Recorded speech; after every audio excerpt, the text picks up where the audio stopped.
What's up, y'all? Welcome to Fury Talks. I'm your host, Seth Fury. So today I want to talk about something that's a little more on the grown folks side. So if at any point you're uncomfortable, feel free to just switch right off.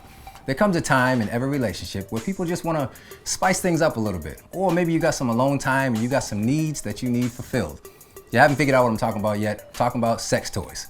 But I'm not going to talk about this topic by myself. I have my guest, Miss Tabria Majors. Welcome. Hello. How you doing? Great. How are you? Very good. Thank you for being here. Of course. Thanks for having me. Tabria is a model, if you can't tell already. And she's also the host of another amazing podcast, The Thick. Yep, which is very fitting. Yeah. So, if you guys haven't checked that out, be sure to check that out. So, while I got you here, yes. What is your opinions on sex toys in a relationship? I think they can add a lot of fun to a relationship. Okay. But I've only ever used them with a couple of people, really. Okay. Most of the guys that I've been with are not really into them. Okay. I don't know why. I feel like maybe Have they ever said anything to you that? I've tried to like introduce it before, okay, and they'll just like take it away. So what kind of things are you introducing? It's usually a bullet. Okay. So nothing crazy. So bullet's just a little vibrator. Yeah. A tiny little vibrator. Small little thing. Pocket size. Yeah. And I don't know, maybe it's intimidating to them. Yeah. And then maybe sex toys in general are intimidating to men, straight men anyway, I think. But yeah, I enjoy them. So I have a friend of mine that told me he hates the idea of sex toys with girls or anybody he's talking to because he feels as if it's setting up an unrealistic expectation of what he can do opposed to what the toy can do. So it's almost like he's intimidated by the toy. Oh, well, he needs to, he has some work to do. And I told him, I said, you shouldn't feel intimidated by a toy because it's meant to do what you can't do. Yeah. Like no one's expecting you to vibrate your tongue at 1,000 gigawatts a second. Like that's and there's still things that men can do that a toy can't do either. Exactly. So I don't know why it's such a big deal. So I've always felt like if you maybe complement the two of them together, then that's something that you guys can both share. Yeah. You know, but I've heard, from other guys before that some of their reasonings for not liking it is they feel like they're going to be replaced. They feel like if they enjoy this toy so much, they're not going to need him. And I'm like, well, I don't think that's really, I feel like it's apples and oranges. Like they're so separate from each other. Because there's so much more to sex than just the physical element as well. I can't get a connection from a toy. You know what I'm saying? So I never understood why guys were so intimidated. Because I've never had a guy introduce a toy for himself during sex. To you mean? No, for himself or for himself. me. Oh, okay, that's a whole different, but I wouldn't be intimidated, you know what I'm saying? Yeah. If he wanted to use something, I'd be down. And you're open-minded for it. Yeah, exactly. for sure. I mean, every couple is completely different. They all have their own individual interests, and I feel like you should go into every relationship with an open mind. Being open to the idea of trying something new if you haven't already. Definitely. And if you're uncomfortable with something entirely, being not afraid to speak up and tell them. Honestly, if I was away from my girl, let's say I was on vacation or I was away from her, I would be okay with the idea of knowing she was with a toy. It's better than being with a man. Like, if they have needs and you're not around, you better be hoping that them batteries are nice and full. Exactly. Like, what are your thoughts on the idea of a guy having... Because I always feel like there's a stigma between guys versus girls. You know, like if you go into your girl's bedroom looking for something in the drawer, you pull it out, you see some dildos, you're probably not going to really flip out. You can go, I'm just doing some stuff. Now, what would be your thoughts if you walked into your boyfriend's closet to go find some shorts or something and you just saw big full-blown silicone butt cheeks? Like with a little hole in the bed. Like what would be your thoughts about that person? How would you feel? I wouldn't feel away. You'd be okay with it? Yeah, I'd be fine with it because I'd rather you a silicone ass instead of somebody else. You know what I'm saying? I've always felt like guys get a really bad for having toys for themselves. Like it's almost like I could see that there's a stigma against men. Well, it's almost just like, man, you can't get no real action. Like you got to buy but yet girls can do it all the time. Yeah, I think also because for men, a lot of the toys are. They simulate a body, a figure. So I think because there's taboo around that, it's like, oh, you're using a doll, whereas basically, I'm using like a toy. You know what I'm saying? It is very similar. I'm not gonna lie. I mean, but like I said, the stigma behind it is that any guy that gets a big silicone butt is pretty much a creep. You probably want to hide people from him, like, you know. And I mean, I don't want anybody to see my toys either. But if you're my partner, like, I wouldn't care. Okay. Yeah. But I'm very open-minded. It's funny. I had a friend, and him and his girl, they used to swing a lot. Oh yeah. So they always would go with other couples. They would go to the club and bring girls home, and that was just the lifestyle that they were into. Yeah. Not knocking anybody for it. And one day he was just going through his little toy collection. He's like, all right, check this out, brother. So you got this toy, and the girls love this. And he's trying to educate me on what to buy, because I was young. I was probably like 19. Yeah. And I had this new girl that I was dating, and I liked her, and we hadn't had sex yet. So I was trying to find some ways to just get her into that state of thinking sexually without being too aggressive. So I was like, this might be fun. If Valentine's Day was coming up, and I felt like this would be a cool way to just have some fun, do some new stuff. So he was like, all right, look, here's the golden rule. If you're gonna buy a toy, and you guys might want to pay attention to this too. If you're gonna buy a dildo, don't ever buy one that's bigger than yourself. Yeah. Right? I feel and that.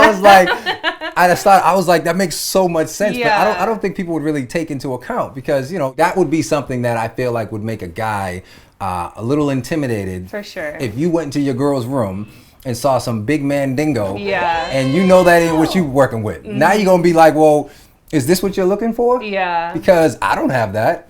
And so I definitely feel like, the type of toy is obviously gonna, affect a man's self-esteem as well. So nonetheless, he told me to basically go pick out some stuff, and I got some cool stuff that I was all excited about. What'd you get? So I got what did I get? I got some vibrators, I got some whips and feathers. Nice.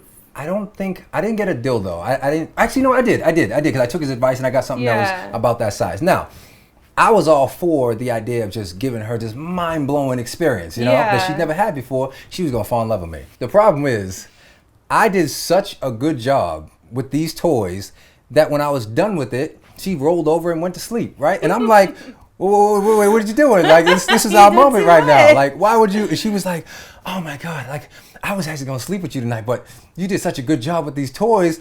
I'm done now. And I was like, you gotta be shitting me. Like, so I went out, try to put this great night on, and actually shot myself in the butt. Yeah. So be careful not to do too good with these toys, because, like I said, they are another level of stimulation that we can't do. So try to use them to complement what you do and not replace what you do. Okay, so what is your thoughts on the idea of porn watching in a relationship?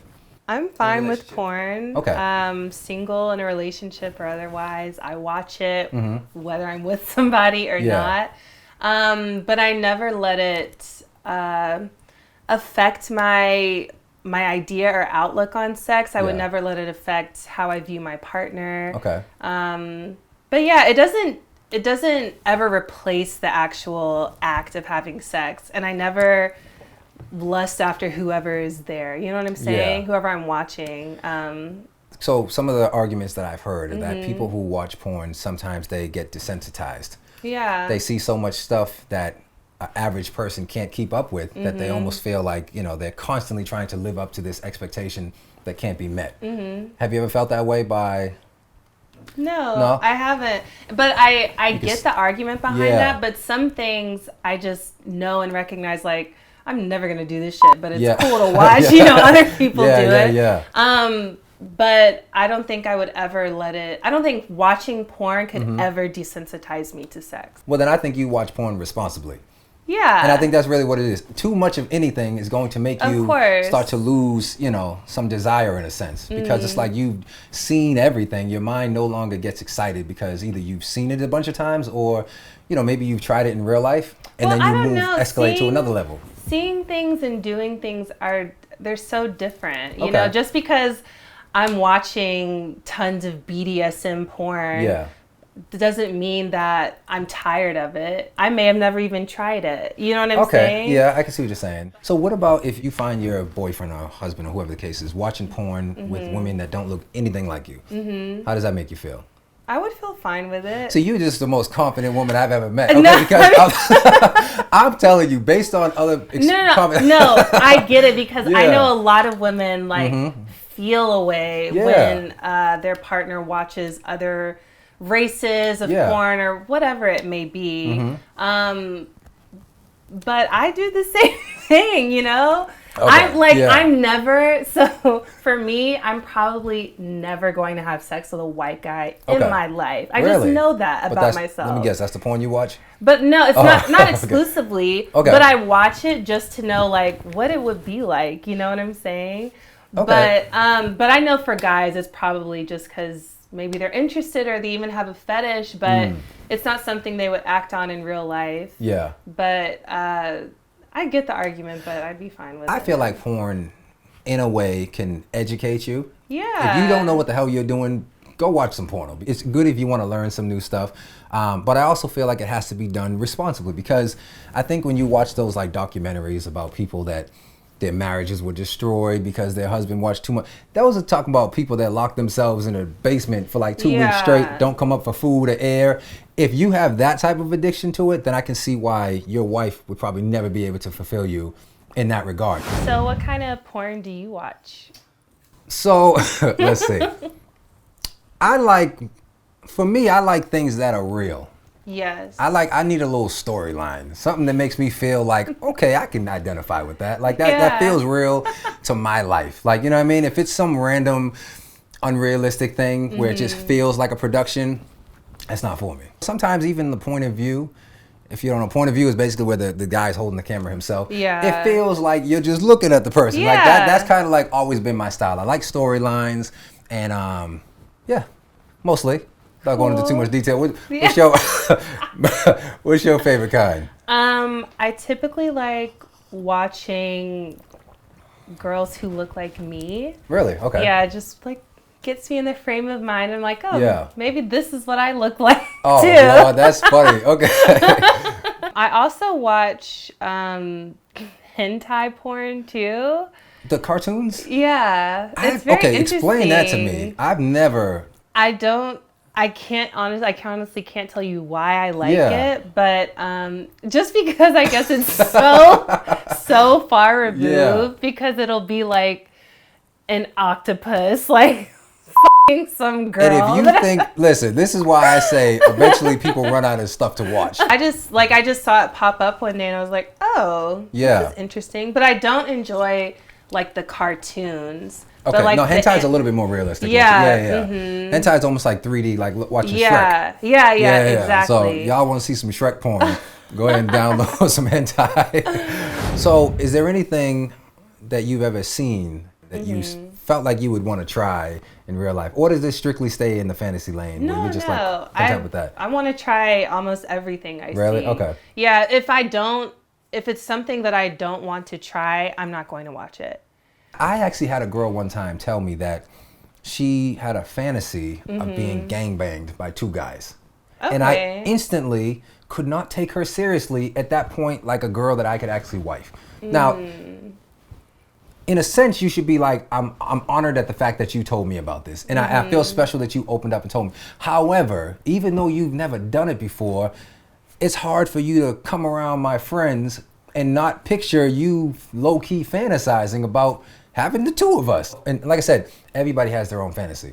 Everybody, and I'm not judging you if you've done that or if you want to do that. I guess just hearing it come out of her mouth when I was looking at her like this little saint, this little pure woman that was going to be just for me, suddenly telling me that she actually would enjoy that. Sometimes fantasies come to light, you know, and if it ain't with me, what if you're on vacation in Jamaica and you have, you know what I mean, these 2 Rastafarians walk up on you, like you might be like, well, this is the time. My boyfriend's not going to do it with me. What do you think about that? Was I wrong for thinking that way? Or I don't think you were wrong for thinking that way. If you like broke up with her over that would be ridiculous. We never even, like, we were just getting to know each other. It was in the early phases. So instantly I said, okay, this is just going to be a girl that I kind of just talked to. Like, and I was okay with that. I just compartmentalized her. I said, okay, cool. You compartmentalized her because of the fantasy. Because she said that to me, you automatically wrote her off as some, Well, I just instantly felt like she wasn't, like maybe it was a fantasy or maybe she was hinting to me of something that she really wanted to do. But she presented it as a fantasy just to see my reaction. Because what if I was like, oh yeah, that'd be fun. I got a couple homies in the back that I'd love to. And then she could have very well been like, great. Or she would have been like, no, it was just a fantasy. I never knew where it would go. And I think that alone really made me like, I don't know if I really want to get too close to Yeah, that. if you hadn't like known each other Yeah. for a while, that's someone new that you met, then yeah, she probably was just trying to gauge your reaction. That's what I feel. Yeah. But if it was somebody that you like knew fairly well, Yeah. and then they presented it to you, like after y'all had already had sex and all that, then I think it was just her expressing a fantasy to you. I think with this scenario in particular, it's a double standard because guys Absolutely. are always so willing to have a threesome with another woman. Yeah. But when it comes to a threesome with another man, it's like, oh, this is so different because it's a man. Yeah. But well, because you know why, and I'm gonna tell you why I think so. yeah. When it's a threesome between your girl and another girl, generally the girl usually likes girls as well. Right? You're not gonna. I mean, generally, you're not gonna really try to. I guess I don't know because most of the girls I know who've had threesomes, they don't even fuck with the girl. Okay. Well, in most scenarios in which Do you know it's most scenarios though? I don't know most scenarios. Yeah. Okay, most of my scenarios in my Yes. life. Okay, so I'm only speaking from experience. The girls that I've dated, generally, the ones that spoke about it, liked girls already. So. And generally, women have more of that type of energy that is very touchy, very huggy. I mean, if you just think about the way women are in general, they dance on each other, they change in front of each other, they're very comfortable with each other. Men are not like that. So the idea of introducing a girl into the room usually is going to be something that I enjoy and my girl enjoys. We're both enjoying it.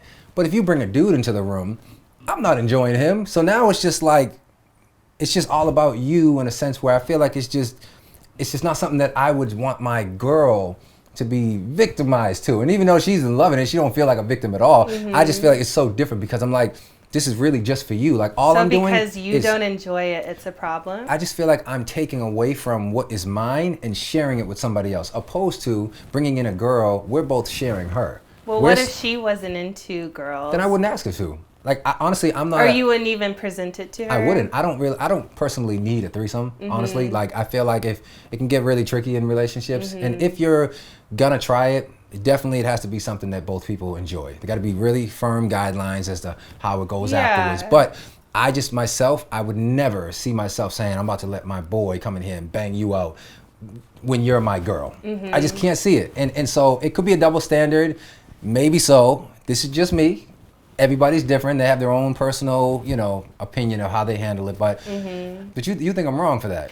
Not wrong. Okay. Everyone's entitled to their opinion. Yeah, but I've never had a threesome, and it's not something that I'm just dying to do right now. Maybe in my life sometime I'll do it. But I have a fantasy of that too, of having two guys. Yeah. But it's just a fantasy. Just a fantasy. I really can't ever see myself actually going through with that. Maybe in my life sometime I'll do it, but... So you don't think that if given the perfect scenario... No. Really? Like right now, no. Are you single right now? Yeah. Okay. And not because I'm single or... okay, well, if you have a relationship, I definitely don't answer this now, It's going to air and you're going to get broken up with. So I'm just looking at it like, in my mind, the way I would see it, she's on vacation. Yeah. It's the perfect scenario. Maybe she's had a couple drinks. The perfect right guys, they hung out with each other before, they know how to talk, and they just got it perfectly down to a science. I just feel like if that's something you really, truly like, it might be the opportunity in which you try it. And that to me, just knowing you somewhat thought about that type of stuff, I'd be like, I don't know. It would always just be in the back of my mind. So, so now I'm being kind of a hypocrite because I like the idea that I encourage people to talk about some of the things you like, but just be mindful based on what you say. I just might have an opinion of how I want to pursue it forward. Now, if you say something that I'm into, I'm like, oh, this is a great girl. But if you say something I'm not into, then I might be like, okay, I respect your opinion. Not going to judge you. But I just may not want to get too close to you because that would actually destroy me if you ever were to do that while I was with you. Well, you can't live off of hypotheticals, Seth. Yes, you're right. Thinking. You're right. What if she goes? You're not thinking, oh, what if she cheats on me? People cheat on people all the time, but you're not even you're considering just one scenario. Well, because the cheating is something that cheating usually takes place when usually things aren't too happy at home. Maybe there's unless you're just a chronic cheater, and that's in that case. But generally, people will cheat because there's something that they're not getting at home, right? But in my mind, I'm like, look, if I'm doing everything right and I'm making you happy, then I would have more confidence that you're not going to cheat on me. But if it's two guys, I can never measure up to that because it's just me. But so if they've never done it, why are you so worried that they're just all of a sudden going to do it when they're with you? I can understand if they've done it before and they know what it's like, you know what I'm saying? But if it's literally just a fantasy, like, I don't know what fantasies you may have, but just for instance, if you just always, not to be offensive, but I feel like like Asian girls are fetishized a lot. If you just always talked about fucking Asian girls and I looked at your computer and it's always you and an Asian girl. So let's say I go to Thailand. You ain't going to be just a little bit nervous? If you're my man, I trust you. Okay. I'm never going to judge someone based on their sexual proclivities, right? I trust you till you give me a reason not to be trusted. Yeah. So just because you may have some fantasies that I can't fulfill, I'm not going to stop talking to you. I might figure out a way, okay, well, is there a compromise? Yeah. Like if I did have a fantasy of being gang banged by two, I hate that term, is so aggressive. But if I had that fantasy of a threesome with two guys, why don't you ask God, what is it? What is it? What do you find appealing about it? Do you want to try anal? Do you want me to get you a toy while I'm doing you know, find a compromise. But I feel like guys specifically, they're so like quick to write people off for what they're into. For me, again, I still go back to the same point in which I say I would never introduce or want to bring a girl in if you didn't like girls yourself, because then I would feel like it was just for me and you had to be super selfless to do this for me. What's wrong with being selfless? Well, because I just feel like I don't think I would want to put that on to her. Okay, if you're not enjoying it yourself, why would I bring it in? So I feel like, and this is, I can generalize because this is a fact, that majority of women don't even have an orgasm when they have sex, right? So a lot of the times, sex between a man and a woman is selfless for the woman because we don't have an orgasm.